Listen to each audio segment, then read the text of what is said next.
In today's video, 5 things that you as a baseball coach need to teach your pitchers. This is really important, and I'm excited to share this list with you today. Number 1, you need to let them learn how to call their own game. This is a growing problem in baseball. Major leaguers now, they're making their major league debut, and they don't know how to call the game. And do you know why?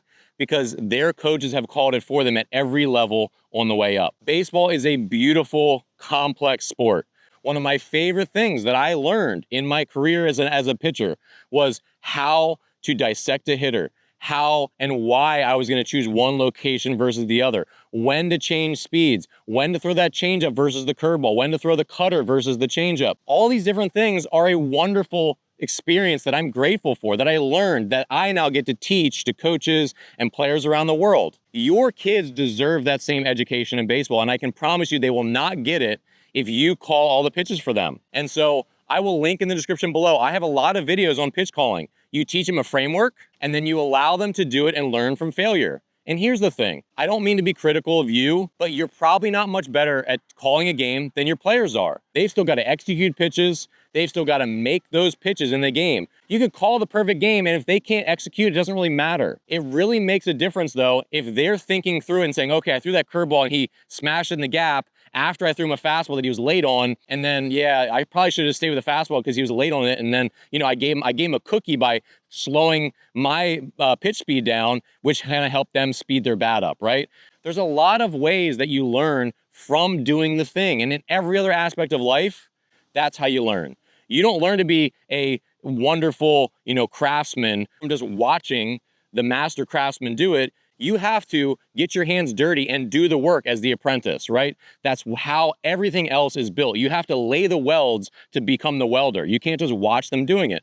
And it's not good enough to call the game for them and say, oh, we'll discuss it after, because you never have enough time and you don't have the information they have. And the pitcher needs to learn from failure.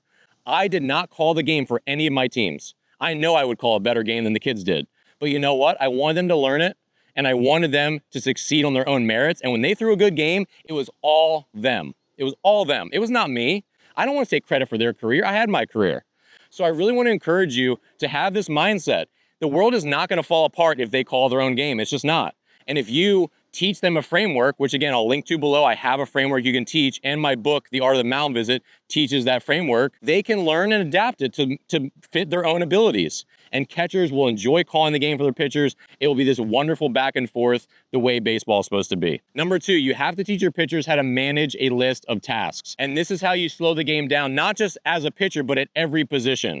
So, all right, there's runners on second and third, 1 out.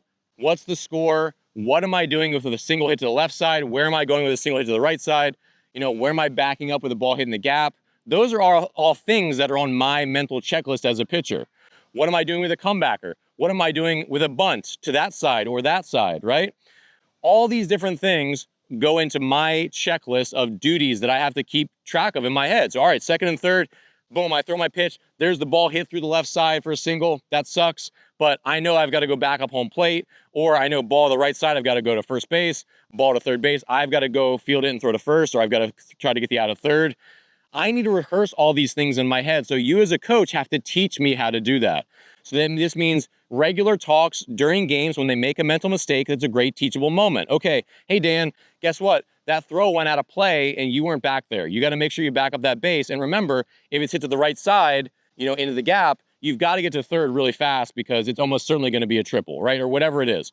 You've got to always make sure, hey, on that comebacker, you've got to know where you're going with it ahead of time so you don't freak out and try to figure out where you're going to throw it. That's when you throw into center field. These are some obvious ones, but there's so many little mental calculations that pitchers have to make in a game where you don't want them to have to make it in real time. Like, which runner am I going after, right? What happens if I accidentally, if I try to pick off runner and I do pick them off?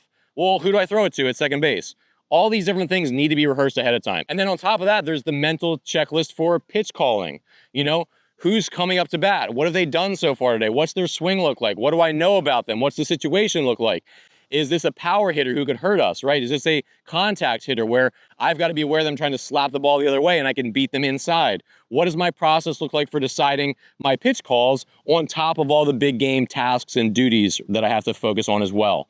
So the more you as a coach can continue to harp on this, not only for pitchers, but outfielders, hey, where are we going with the ball? Hit right at you, hit to your left, hit to your right. How good is your arm strength? Will you have a chance at this runner? Can you throw this runner out? When do you need to hit the cutoff man? When can you throw through?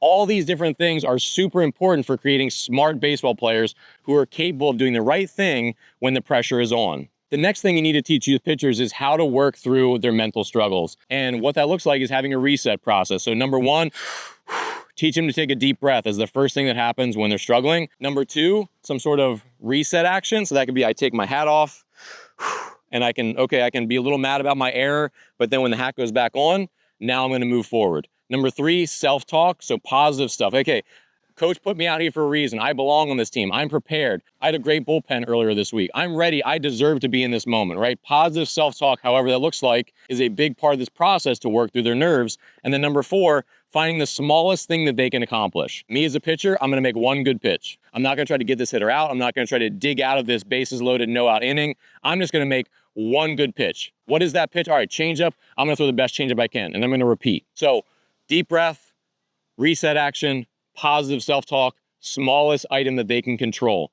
That is a really important process that you continue to harp on as a coach. The more you can, okay, this kid struggled today, let's talk about it. You know, hey, really bad inning, make sure you take a deep breath, keep your positive self-talk flowing the whole game, right? You got to continue to harp on this so players understand that this is a life skill that they're always going to go back to when things are tough. And my last one today that coaches need to teach pitchers is how to stay emotionally level. So the reset process that I talked about is important. Deep breath, reset action, positive self-talk, focus on the smallest thing you can control. That's a huge part of it, but also not showing negative emotion. And I know we want to let the kids play, and it's okay to have your heart on your sleeve sometimes, but we have to understand when we get really high and start fist pumping about everything, or we're allowed to show a lot of negative emotion, those up and down roller coasters make it really hard to play this game well. This is why on the major league stage, you'll see emotion here and there, but for the most part, guys are very level because 500 plate appearances, 162 games, 200 innings, you can't get really high and low. You have to understand that today's not going to be perfect. I'm going to have amazing games that are easy. I'm going to have really tough games that are just a grind. And I need to make sure I'm staying emotionally level so that I can continue to focus on the long-term vision of just continuing to make good quality pitches, have good quality at bats, and play defense the way I know how to play defense. So as a coach, it's important to explain this to players. Hey, you can be passionate, right? You can fist pump once in a while. You can do these things. I'm not going to force you to be a robot, but there's a value to being stoic. There's a value to being level, because if you get too high or you get too low, it becomes really hard to find your center where you can refocus and dig deep and make a big pitch or put a good swing on that really tough pitch when we need that base hit in the 7th inning, right? So as a coach, communicate this stuff early and often. Why we want you to stay level and what the value is in being a strong, emotionally steady competitor. All right, thanks so much for watching. Check out my new book, The Art of the Mound Visit. You'll find it in the description below. It's all about soft skills like this to help you be a better baseball coach and help your kids get the most out of their potential. Thanks again for watching. If you have any topic suggestions or questions, leave them in the comments below, and I'll see you here in the next video.